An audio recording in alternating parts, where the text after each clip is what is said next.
بسم اللہ الرحمن الرحیم۔ حضرت عبداللہ ابن عباس رضی اللہ تعالیٰ عنہ بیان کرتے ہیں،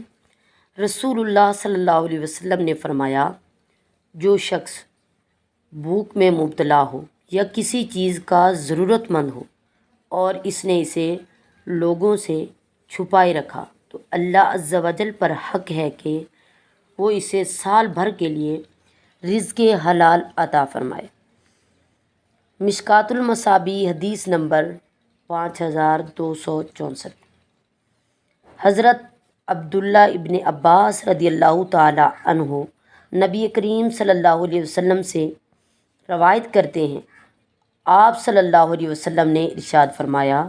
اگر انسان کے لیے مال کی 2 وادیاں ہوں تو وہ تیسری تلاش کرتا ہے، انسان کے پیٹ کو تو صرف قبر کی مٹی ہی بھر دے گی اور اللہ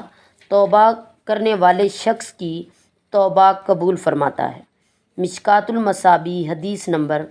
5273۔ حضرت انس بن مالک رضی اللہ عنہ سے روایت ہے کہ نبی کریم صلی اللہ علیہ وسلم نے ارشاد فرمایا، جس شخص کی نیت طلب آخرت ہو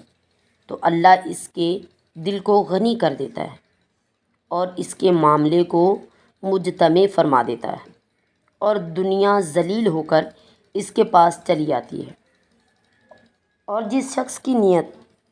طلب دنیا ہو تو اللہ اس کی پیشانی پر فقر ثبت فرما دیتا ہے، اس کے معاملے کو منتشر کر دیتا ہے اور دنیا اسے اتنی ہی ملتی ہے جتنی اللہ نے اس کے لیے لکھ دی ہے۔